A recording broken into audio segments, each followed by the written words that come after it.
천년간의 회계 역사를 차근차근 배우는 여건 회계, 역사에서 건진 회계 시작하겠습니다. 남영호입니다.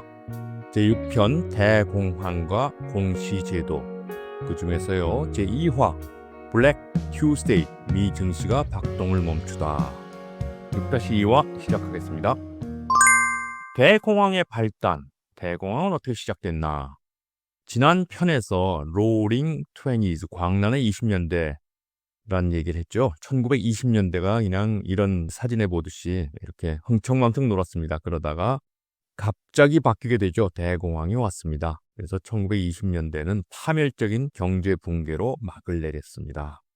10년간 주가가 오르기만 했습니다. 1921년에 한 50 정도 있던 주가가요. 1929년 가면요. 500 이상으로 됩니다. 10배가 올랐습니다. 이렇게 되니까 결국 올 게 온 거죠.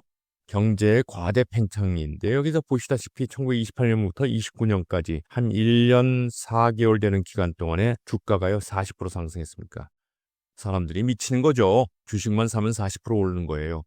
그러다 보니까 신용으로 투자를 했습니다. 대출받아서 투자한 건데요.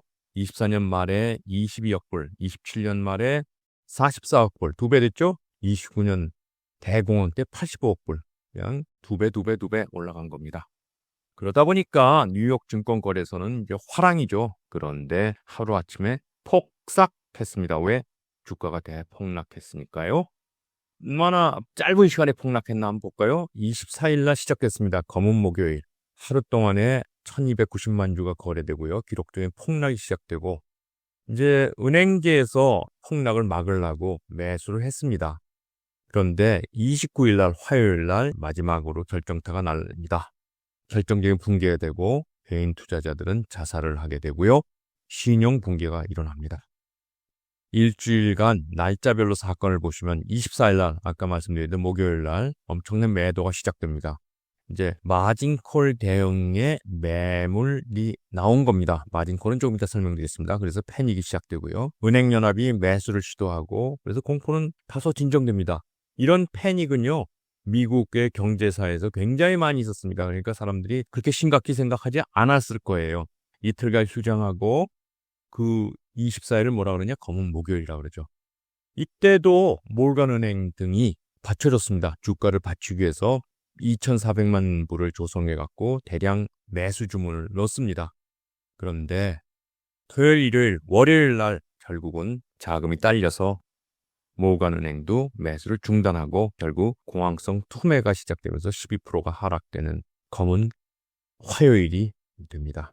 물론 이제 그 후에 조금 매수세는 진정되는데, 아까 말씀드린 마진콜이 계속 나오기 때문에 약세장이 계속됐습니다. 모간가가 1907년 패닉에서는 받쳐줬죠. 아버지 존 피어먼트 모간, JP 모간이라고 하는 분이 이제 1895년, 1907년 경제공황을 막아냅니다. 월가의 제왕 또는 미국의 마지막 금융황제, 이런 별명을 가지고 있었습니다. 아들 JP 몰간 주니어라고 합니다. 그분은 JP 몰간 회사를 승계했습니다. 많은 역할을 했는데 1923년 대공황 시에는 아버지 같은 역할을 하지 못했습니다. JP 몰간 사 회사를 한번 보면요, 과거에는 엄청난 많은 일을 했습니다. 특히 1차 세계대전 때 연합국의 공식 금융 대리인이었습니다. 2004년도에 체이스 맨하탄 코퍼레이션이랑 합병을 해서 JP 몰간 체이스 앤드 코라는 회사를 만들어냅니다. 미국 최대의 은행이면서 미국 최대의 시총을 가진 금융회사입니다. 브랜드도 이렇게 바뀌었습니다. JP 몰간에다가 체이스 맨하탄 상표를 집어넣었죠. 현대제금위의 투자은행 모델을 처음 정립한 기업으로 남아 있습니다. 1929년 10월 말 주가가 폭락하는 거를 차트로 보시면은 이렇게 됩니다. 여기서 300 정도에서 쫙 떨어지죠. 잠깐 반등이 있었지만, 그래서 요 골짜기를 뭐라 그러냐? 검은 화요일이라 그럽니다. 망연자실한 주식 투자자들, 뉴욕 증권거래소 맞은편 워싱턴 동상 앞에, 이게 이제 워싱턴 동상인데요. 지난 화에서 제가 이 건물을 뉴욕 증권거래소라고 소개를 했는데요. 잘못된 겁니다. 이 건물은 페더럴 홀이라는 건물이고요. 뉴욕 증권거래소의 대각선에 있는 건물입니다. 뉴욕 증권거래소가 있는 월스트리트는 아주 좁은 거리죠. 주가 폭락의 단기적 원인을 알아보겠습니다. 단기적 원인, 장기적 원인인데요. 여기서는 먼저 단기적 원인을 알아보면 왜 폭락했는가? 간단해요. 팔자가 많으면 폭락하는데 아주 많으면 이제 진짜 폭락을 하는 거죠. 1929년 10월 20일부터 아주 많은 물량이 주식시장에 나왔는데 왜 나왔는가를 한번 알아보면요. 마진 거래 주식 투자로 인해서 나온 겁니다. 예를 들어서 이제 증거금이 25%라 그러면은 25불을 내고 100불 주식을 살 수 있는 겁니다. 그런데 주가가 폭락하면 어떻게 되냐? 결국 마진 콜이라는 게 발생하고 추가 증거금을 납입하지 못하면 강제로 매각을 하게 됩니다. 그러면 어떻게 돼요? 시장은 더 폭락하겠죠. 조금 더 자세히 보면요. 마진 거래라는 게 뭐냐? 자기 돈이랑 빌린 돈으로 주식 투자하는 겁니다. 그리고 증권사는 그 주식 자체를 담보로 갖는 거예요. 그런데 주가가 하락하면 어떻게 돼요? 담보 가치가 줄어들죠. 담보 가치가 감소하니까 그다음에는 어떻게 돼요? 그래서 추가 증거금을 요구하죠. 이 추가 증거금 요구하는 거를 마진 콜이라 그럽니다. 콜. 전화입니다. 전화로 통지하는 겁니다. 어떻게 통지해요? 담보가 모자라니 돈을 더 넣어주세요. 안 넣으시면 할 수 없이 강제로 청산합니다. 이렇게 얘기를 할 겁니다.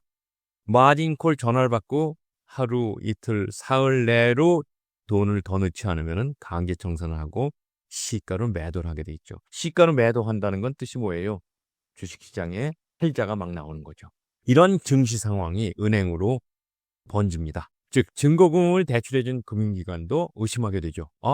저거 디폴트가 나오겠네. 저 대출금 회수 못하겠네. 이러니까 어떻게 돼요? 대규모 예금 인출이 일어나면서 뱅크런이 시작됩니다. 연쇄도산이 되고요. 그 당시에 2만 5천 개 은행 중에서 9천 개, 3분의 1 이상이 파산했답니다. 여기 보시면은 바로 1929년 10월 24일 이게 뭐예요? 블랙 스스데이네요. 검은 목요일 날 매사추세츠에 있는 어떤 저축은행에서 벌써 뱅크런이 일어난 겁니다.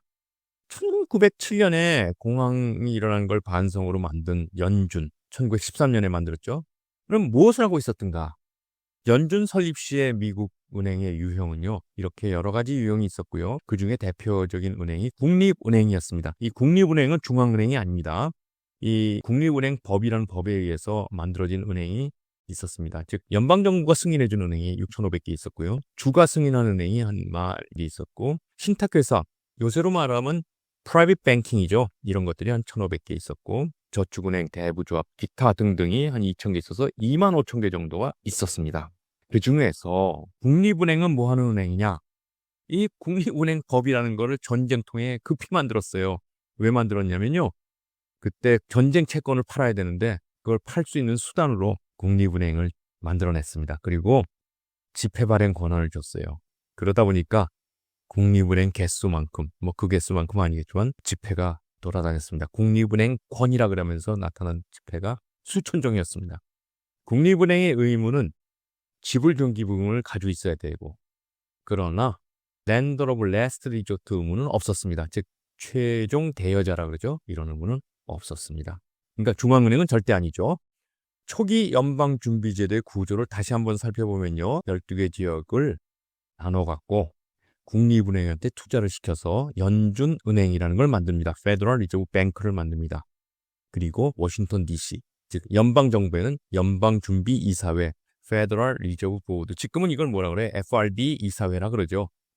요새는 연방공개시장위원회, 즉 FOMC라는 강력한 기관이 있는데요. 그 당시는 없었습니다. 대공황을 맞고 나서 설립하게 됩니다. 초기 연준은행의 기능, 은행 간 지급결제 시스템을 가지고 있었겠죠. 당연히 은행 간 결제를 도와줬겠죠. 그리고 연준은행별로 지중율을 결정했습니다. 국립은행권이 있었는데요. 이제 연준은행이 생겼으니까 어떻게 돼요? 국립은행권을 폐기하고 달러로 통일했습니다. 굉장한 일이죠. 수천 종의 국립은행권이 있었는데 그걸 달러라는 걸로 다 정리했습니다.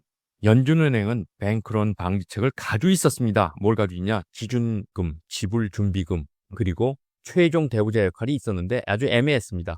예금보호 회사, 공사, 금융공사들은 없었습니다. 그리고 최종 대부자 역할도 대공황시는 하지 않았습니다. 역할을 방기했습니다. 그럼 연준은 왜 은행을 살리지 않았나? 기본적으로 역할 분담이 불명확했어 그랬습니다. 뉴욕 연준은행이요. 은행을 살리려고 유동성 공급, 돈을 은행에다 집어넣으려고 했는데 FRB 이사회가 거부했습니다. 그래서 대공황 초기에는 효과적인 대응에 실패했습니다. 아직까지 더 큰 공황이 온다는 사실을 알고 있는 사람이 없었다는데 문제가 있는 겁니다. 해악의 경제재난이 시작되는 사실을 깨달은 이가 아무도 없었다. 다음 화에서는요, 대공황은 왜 해인가, 더 그레이트인가를 설명해 보겠습니다. 6-3화 기대해 주십시오. 안녕히 계세요.